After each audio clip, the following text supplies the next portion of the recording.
Hello students, welcome to our digital classroom.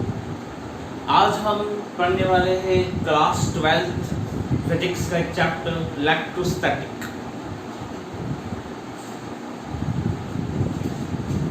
Start करते हैं। Electrostatic. Now electro, word electro का meaning होता है चार्ज। जनरली इलेक्ट्रो मतलब चार्ज एंड स्टैटिक मतलब एट रेस्ट। तो इस चैप्टर में जो हमें पढ़ना है charges at rest. Charges at rest कि जब कोई चार्ज रेस्ट में होता है तो उसका क्या बिहेवियर होता है, किस तरह का फोर्स उसके ऊपर लगता है, वो सारी चीजें हमें इस चैप्टर के अंदर पढ़नी है। सो इलेक्ट्रोस्टैटिक हम डिफाइन करते हैं इलेक्ट्रोस्टैटिक को कि इलेक्ट्रोस्टैटिक होती क्या है।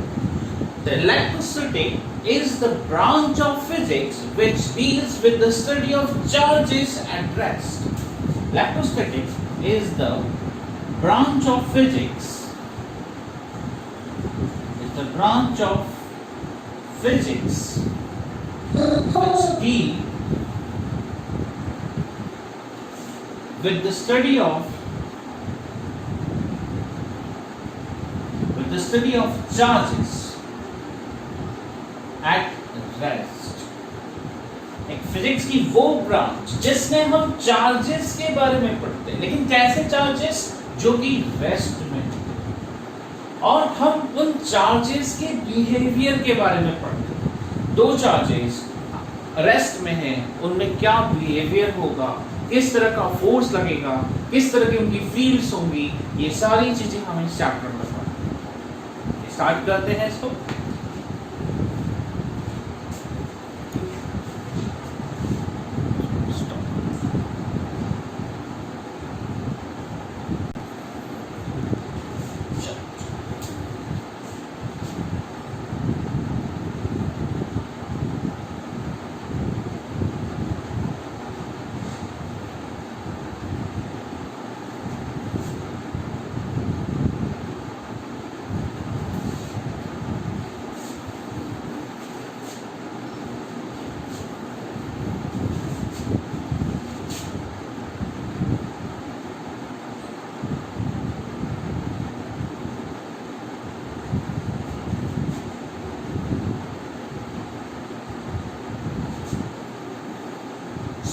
इलेक्ट्रोस्टैटिक में सबसे पहली चीज हम पढ़ रहे हैं electric charge.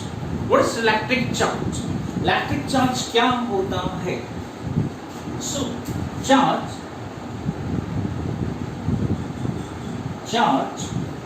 Is inherent property.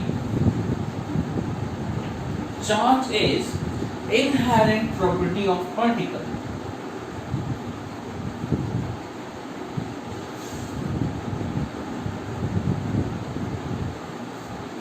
Charge is inherent property of particle by virtue of which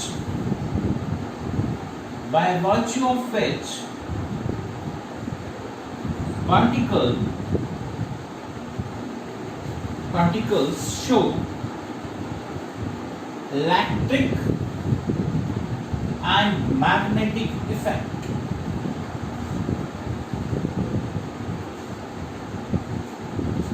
First of all, charge है क्या? Charge is inherent property of particle. Charge particles की इनहेरेंट प्रॉपर्टी होती है। Inherent means fundamental property. जैसे मास किसी भी particle का inherent property होती है। मास को हम फर्दर डिवाइड करके नहीं पढ़ सकते, that is a fundamental physical quantity. Similarly charge भी पार्टिकल का एक फंडामेंटल प्रॉपर्टी होती है। नाउ इस प्रॉपर्टी से होता क्या है? Bye virtue of which the particle shows electric and magnetic effect. इसी के कारण particles electric and magnetic effect show करते हैं। अब जनरली इलेक्ट्रिक और मैग्नेटिक इफेक्ट कहाँ कैसे शो होता है? तो इसके कुछ एग्जांपल्स हम डेली रूटीन से ले लेते हैं। हमने एक बलून लिया और उस बलून को हम वॉल पे स्टिक कर दें। हमने जैसे ही वॉल पे रखा ऑब्वियसली वो स्टिक नहीं होगा, लेकिन अगर आप उसी बलून को अपने हेयर से या फिर किसी सिल्क क्लॉथ से रब करेंगे, आफ्टर डेट उसको वॉल पे लगाएंगे तो वॉल पे स्टिक हो जाएगा। कुछ सेकंड्स के लिए ही सही, लेकिन स्टिक हो जाएगा। ऐसा क्यों हुआ? क्योंकि उसके अंदर एक इलेक्ट्रिक या मैग्नेटिक इफेक्ट आया। वो इफेक्ट क्यों आया? Is because of charge. ऐसे एक और एग्जांपल हम करते हैं। कुछ हमने पीसेस ऑफ पेपर ले लिया, उसको टेबल पे रख दिया और कॉम या फिर एक ग्लास स्केल हम लोग उठा लेते और पास में लेके जाते। जो पीसेस ऑफ पेपर होंगे वो स्केल पे कोई अट्रैक्ट नहीं होंगे, लेकिन जब आप उसी स्केल को एक सिल्क क्लॉथ से रब कर देंगे या फिर अपने हेयर से इसको रब करेंगे, आफ्टर दैट उसके पास में लेके जाएंगे तो वो पीसेस ऑफ पेपर उस स्केल की तरफ अट्रैक्ट होना शुरू हो जाते हैं। Reason again charge. So charge है क्या? तो charge is inherent property of particle by virtue of which the particle shows electric and magnetic effects. Generally charge कितने टाइप्स के होते हैं? जो चार्जेस हमारे पास हैं, इलेक्ट्रिक चार्ज 2 टाइप्स के होते हैं। एक होता है पॉजिटिव चार्ज और एक होता है नेगेटिव चार्ज।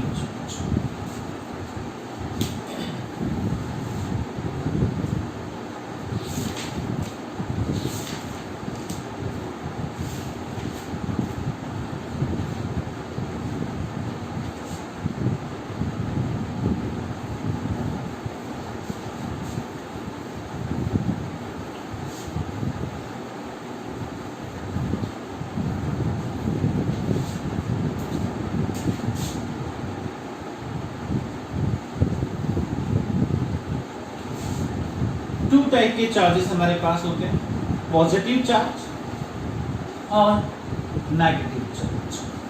अब ये पॉजिटिव चार्ज नेगेटिव चार्ज कैसे आया, क्या कंसेप्ट है, इसके लिए हम बात करते हैं। मेरे पास कोई सब्सटेंस है,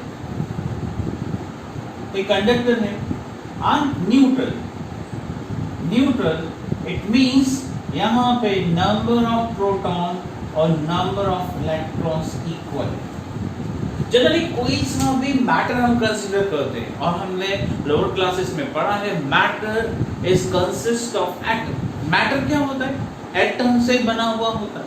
और एटम्स में क्या होते हैं? एटम्स में प्रोटॉन होते हैं, एटम्स में न्यूट्रॉन होते हैं और एटम्स में इलेक्ट्रॉन होते हैं। प्रोटॉन पॉजिटिवली चार्ज होते हैं, न्यूट्रॉन न्यूट्रल होते हैं, न्यूट्रल होते हैं एंड जो इलेक्ट्रॉन्स होते हैं वो नेगेटिवली चार्ज होते हैं। सो इनिशियली किसी भी एटम में नंबर ऑफ प्रोटॉन्स और नंबर ऑफ इलेक्ट्रॉन्स इक्वल होते हैं, इसलिए वो एटम न्यूट्रल होता है। सो यहाँ पे एक सब्सटेंस है, एक कंडक्टर है जिसमें नंबर ऑफ प्रोटॉन्स और नंबर ऑफ इलेक्ट्रॉन्स इक्वल है। इट मींस इस कंडक्टर पे कोई चार्ज नहीं होगा। अब मुझे इस कंडक्टर को चार्ज बॉडी बनाना है, तो यहाँ पे क्या करना पड़ेगा? ऑब्वियसली मुझे इस नंबर ऑफ प्रोटॉन और नंबर ऑफ इलेक्ट्रॉन की जो इक्वालिटी है, इस इक्वालिटी को डिस्टर्ब करना पड़ेगा। एंड इक्वालिटी को डिस्टर्ब करने के लिए मुझे या तो नंबर ऑफ प्रोटॉन या फिर नंबर ऑफ इलेक्ट्रॉन को बढ़ाना पड़ेगा। लेकिन किसी भी एटम को हम प्रोटॉन नहीं दे सकते। प्रैक्टिकली हम प्रोटॉन का ट्रांसफर नहीं कर सकते, केवल इलेक्ट्रॉन का ही ट्रांसफर होता है। सो हम या तो इस कंडक्टर को इलेक्ट्रॉन दे सकते या फिर इलेक्ट्रॉन ले सकते। दो पॉसिबिलिटीज है, या तो हम इसको इलेक्ट्रॉन दे दें। अगर हमने इसको इलेक्ट्रॉन दे दिया, इट मींस यहाँ पे नंबर ऑफ इलेक्ट्रॉन्स ज्यादा हो जाएंगे number of protons. And second possibility, हम इससे इलेक्ट्रॉन ले सकते हैं और हमने अगर इससे इलेक्ट्रॉन ले लिया तो नंबर ऑफ प्रोटॉन यहाँ पे ज्यादा हो जाएगा नंबर ऑफ इलेक्ट्रॉन्स। अगर हमने इस कंडक्टर को इलेक्ट्रॉन दे दिया, एक्स्ट्रा इलेक्ट्रॉन इसके पास आ गया, तो due to excess of electron या नंबर ऑफ इलेक्ट्रॉन ज्यादा हो जाएंगे नंबर ऑफ प्रोटॉन से, और अगर इससे इलेक्ट्रॉन ले लिया तो यहाँ पे प्रोटॉन के नंबर ज्यादा होंगे। इट मींस यहाँ पर जहां इलेक्ट्रॉन ज्यादा हुए, and electron is negatively charge, तो ये कंडक्टर नेगेटिवली चार्ज बॉडी बन जाएगा, नेगेटिवली चार्ज बॉडी। और अगर नंबर ऑफ प्रोटॉन ज्यादा हो गए तो ये positively charge body. It means अगर मुझे किसी भी कंडक्टर को चार्ज कंडक्टर बनाना है तो मुझे उसमें या तो इलेक्ट्रॉन देने पड़ेंगे या उससे इलेक्ट्रॉन लेने पड़ेंगे। इट मींस मुझे इस इक्वालिटी को डिस्टर्ब करना पड़ेगा, और इस इक्वालिटी को जब डिस्टर्ब करेंगे तो अगर इलेक्ट्रॉन ज्यादा हुए तो वो नेगेटिवली चार्ज हो जाएगा, और अगर प्रोटॉन ज्यादा हुए तो वो पॉजिटिवली चार्ज हो जाएगा।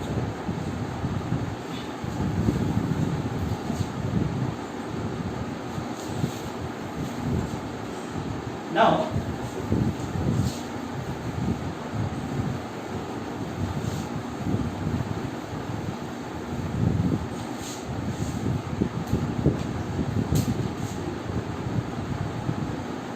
कुछ प्रॉपर्टीज हम बात कर रहे हैं चार्जेस की। Number 1, like charges repel each other। जितने भी चार्जेस यहाँ पर हैं, ऑब्वियसली दो ही चार्जेस हैं, पॉजिटिव एंड नेगेटिव, तो जो लाइक चार्जेस होंगे, इट मींस दो पॉजिटिव चार्ज रिपेल करेंगे, 2 नेगेटिव चार्जेस होंगे वो भी रिपेल करेंगे। बट अनलाइक चार्जेस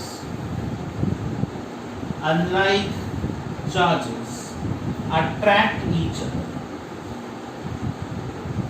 जो अनलाइक चार्जेस होते हैं, एक पॉजिटिव और एक नेगेटिव, हमेशा अट्रैक्ट करेंगे। So like charges repel each other, it means 2 positive charge repel करेंगे, 2 नेगेटिव चार्ज भी रिपेल करेंगे। But unlike charges, opposite charges, एक पॉजिटिव एक नेगेटिव, हमेशा अट्रैक्ट करेंगे।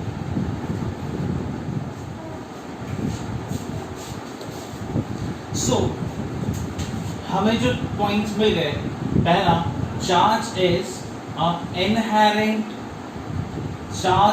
Inherent property of particle. Number 2, charges are of 2 types. Second हमें मिल गया टाइप्स ऑफ चार्जेस, 2 तरह के चार्जेस होते हैं, positive and negative. Third point हमें मिला like charges repel each other and unlike charges attract each other।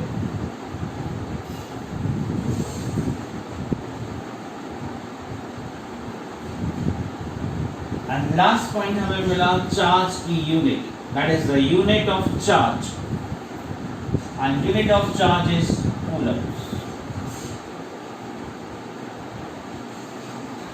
now इसके बाद हमने एक पॉइंट और पढ़ लिया था अभी, that is how do object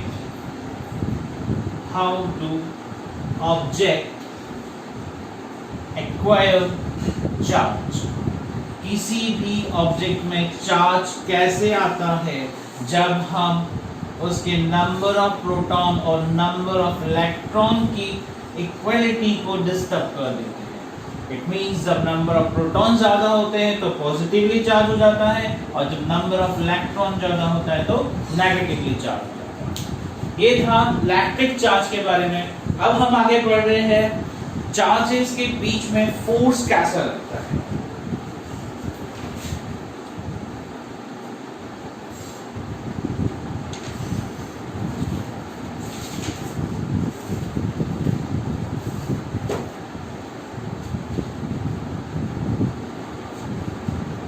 ये था इलेक्ट्रिक चार्ज की कुछ प्रॉपर्टीज।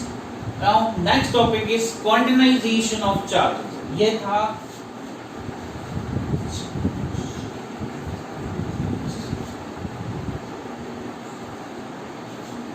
क्वांटाइजेशन ऑफ चार्जेस ना, क्वांटाइजेशन का सिंपल मीनिंग होगा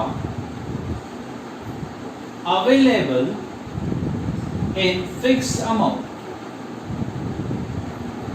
इट मींस अगर कोई ऑब्जेक्ट या कोई क्वांटिटी फिक्स्ड अमाउंट में ही अवेलेबल है तो हम उसे क्वांटाइज बोलते हैं।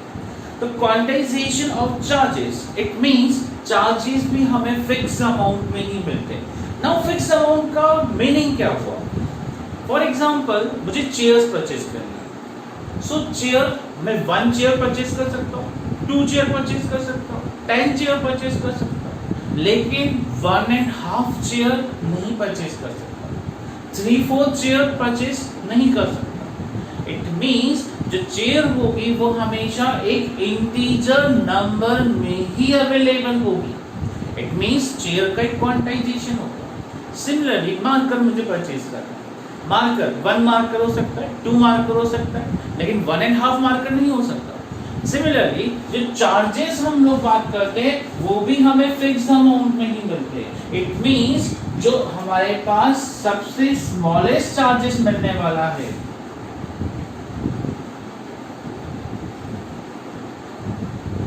जो स्मॉलेस्ट चार्ज हमें मिलने वाला है, smallest charge that can be exist independently,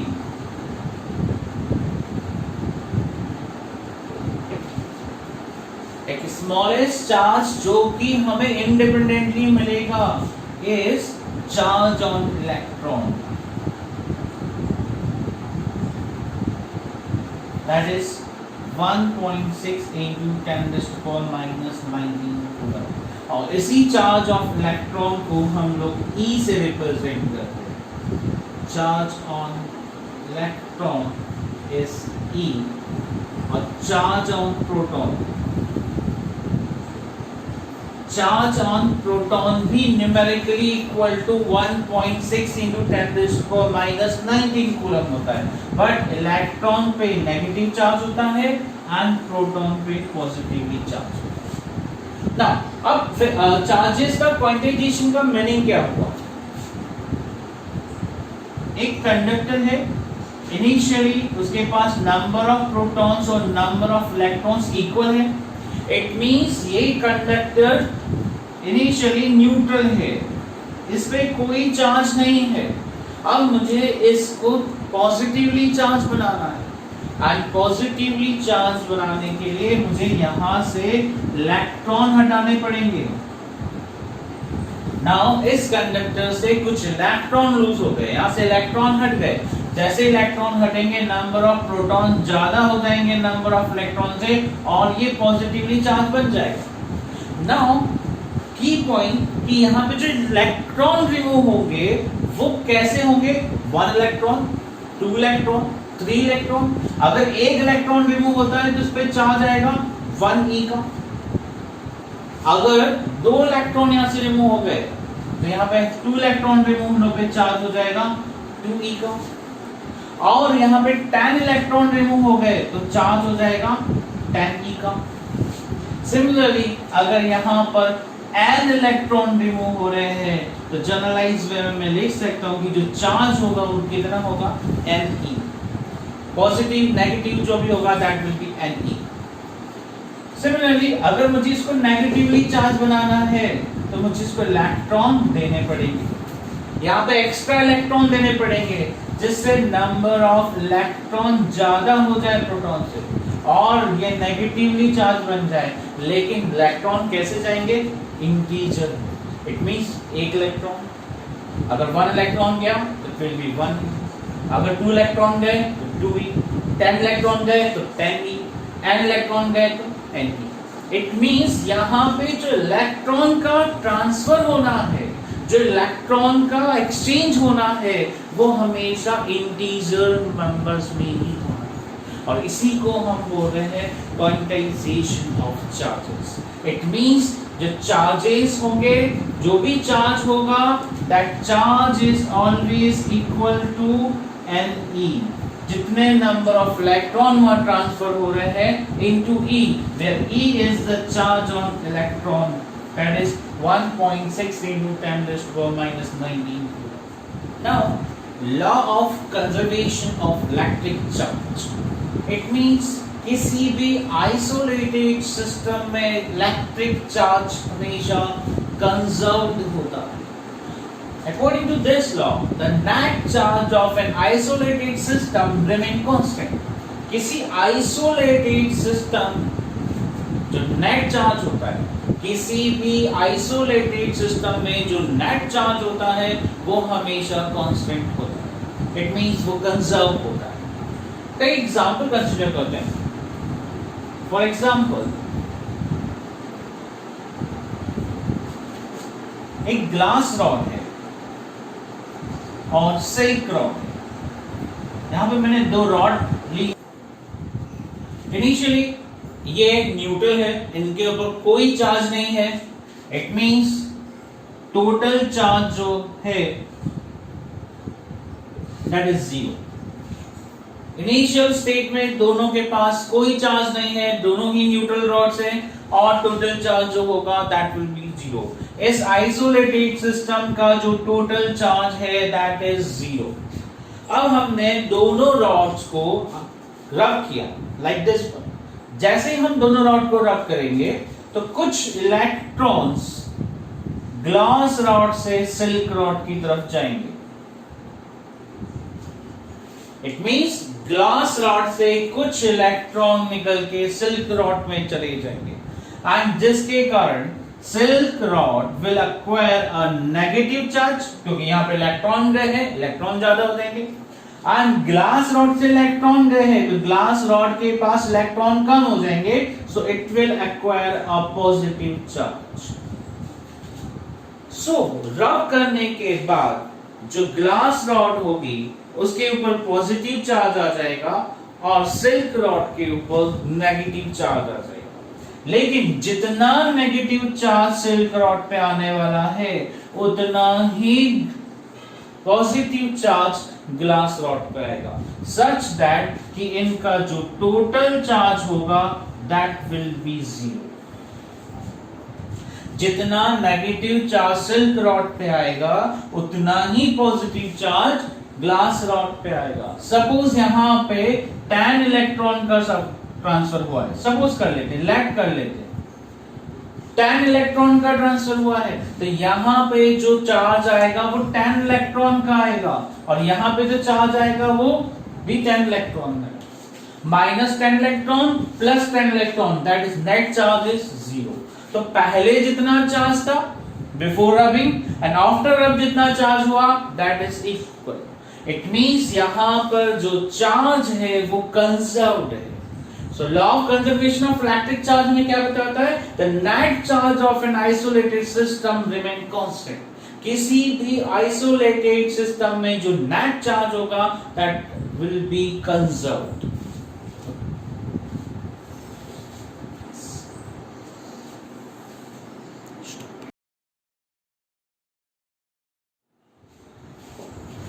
Now Coulomb's law, that is the force between 2 point charges. Coulomb's ने एक लॉ दिया था, दैट इज कूलम्स लॉ, और ये लॉ हमें बताता है 2 पॉइंट चार्जेस के बीच में जो फोर्स ऑफ अट्रैक्शन या फिर फोर्स ऑफ रिपल्शन होगा उसके बारे में. Now first of all point charges हम किसे बोलते हैं? जब दो चार्जेस को हम सर्टेन डिस्टेंस से सेपरेट करते हैं सच दैट कि उनका डिस्टेंस उनकी साइज से बहुत ज्यादा है, तो ऐसे चार्जेस को हम पॉइंट चार्जेस बोलते हैं. So force between 2 point charges, यहां पे हमने 2 पॉइंट चार्ज कंसीडर किए Q1 एंड Q2.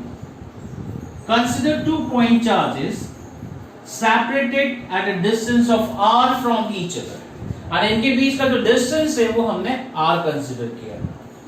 यहां पे इन दो चार्जेस की जो पॉसिबिलिटी है वो ये है कि या तो दोनों चार्ज पॉजिटिव होने वाले या फिर ये दोनों चार्ज नेगेटिव होंगे या फिर ये अपोजिट होंगे, एक पॉजिटिव होगा और दूसरा नेगेटिव। हर पॉसिबिलिटी में इनके बीच में एक फोर्स जरूर एग्जिस्ट करेगा। अगर ये लाइक चार्जेस हुए तो इनके बीच में फोर्स ऑफ रिपल्शन होगा, और अगर ये अनलाइक चार्जेस हुए तो यहाँ पे फोर्स ऑफ अट्रैक्शन होगा। इट मींस यहाँ पे फोर्स जरूर होना है, लेकिन ये फोर्स किस पे डिपेंड करता है, इसके लिए कूलम्स ने एक लॉ दिया है।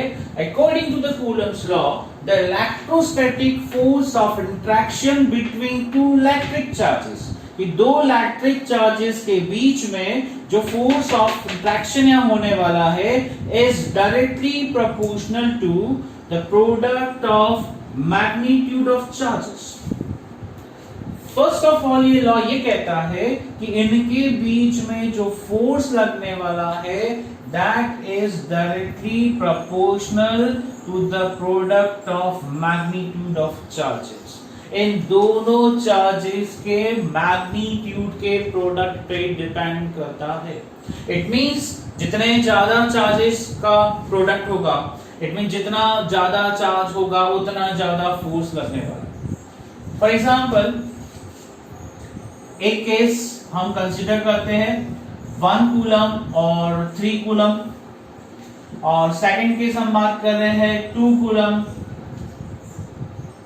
And 2 coulomb. यहां पे दो चार्ज मैंने कंसीडर किए, 1 कूलम एंड 3 कूलम का, और एक और केस कंसीडर किया जिसमें 2 कूलम्स के चार्जेस कंसीडर कर। अब यहां पे ऑब्वियस चार्ज ज्यादा है तो इसमें फोर्स यहां ज्यादा होना चाहिए, लेकिन नहीं, फोर्स कहां ज्यादा होगा, जहां इनका प्रोडक्ट ज्यादा होगा। It means 2 into 2 that is 4, तो यहां पर फोर्स ज्यादा होगा। The force is directly proportional to the product of magnitude of charges. Okay.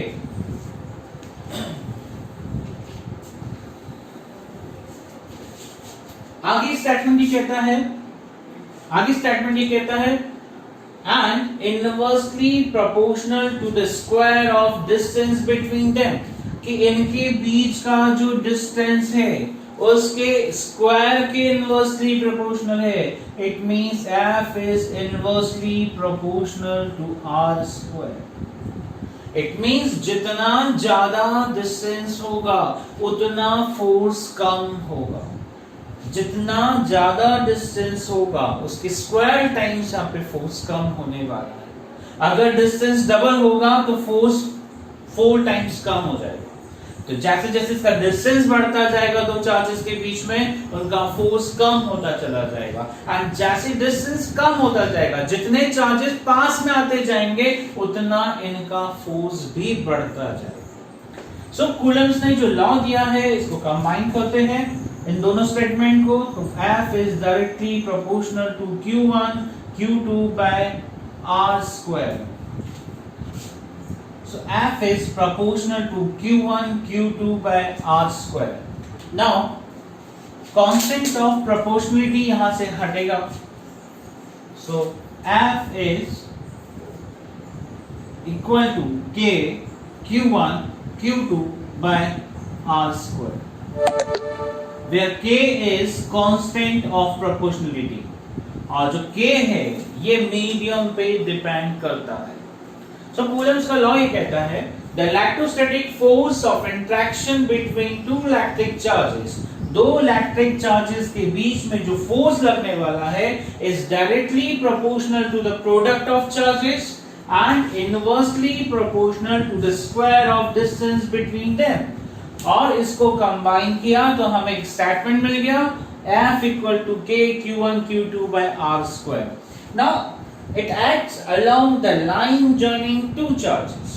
अब इनके बीच में जो फोर्स लगेगा उसकी जो डायरेक्शन होगी, ये फोर्स कहां लगेगा, कैसा लगेगा, it acts along the line joining two charges, कि उन दोनों चार्जेस को जो स्ट्रेट लाइन जॉइन करेगी उसके अलोंग ये फोर्स लगेगा। सपोज हमने यहां पे दो पॉजिटिव चार्ज कंसीडर करें, तो पॉजिटिव चार्ज एक दूसरे को रिपेल करेंगे, तो Q2 पे जो चार्ज फोर्स लगने वाला है that is F21 along the line joining the charges, और Q1 पे जो फोर्स लगने वाला है F12, that is along the line joining two charges. अगर ये नेगेटिव होते तो भी रिपेल करते, अगर ये अपोजिट चार्ज होते तो दोनों अट्रैक्ट करते. इट मींस यहां पे जो फोर्स लगेगा ये हमेशा अपोजिट डायरेक्शन में होगा. सो F21 फोर्स जो लगने वाला है that will be minus of F12. Equal and opposite force लगने वाला है दोनों चार्जेस. So Coulomb's law कहता है the electrostatic force of interaction between two charges is directly proportional to the product of magnitude of charges and inversely proportional to the square of distance between them and acts along the line joining two charges. Now अब इस K के बारे में हम बात करते हैं. So according to Coulomb's law, F is K Q1 Q2 by R square, और K जो है that is the constant of proportionality, also known as electrostatic constant. and air और vacuum के लिए जो K की वैल्यू होती है that is 4 pi epsilon naught, और numerically this is equal to 9 into 10 raised to the power 9 Newton meter square per coulomb square. यहां पे जो ये एप्सिलॉन नॉट हम यूज कर रहे हैं दैट इज परमिटिविटी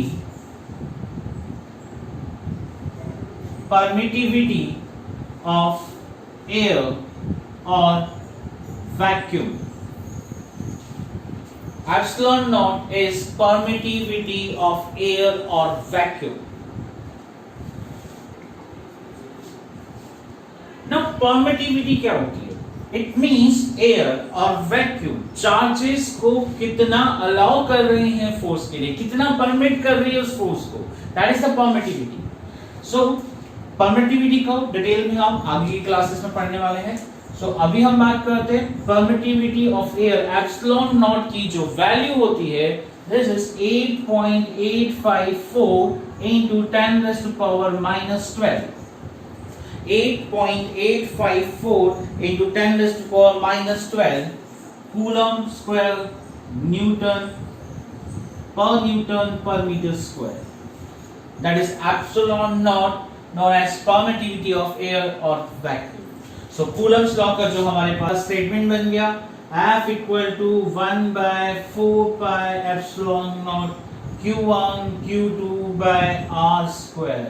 ये है मैथमेटिकल एक्सप्रेशन कूलम्स लॉ का एयर और वैक्यूम के लिए. कूलम्स लॉ का मैथमेटिकल एक्सप्रेशन एयर और वैक्यूम के लिए, जिसमें 1 by 4 pi epsilon naught की वैल्यू है 9 into 10 raised to power 9 newton metre square per coulomb square.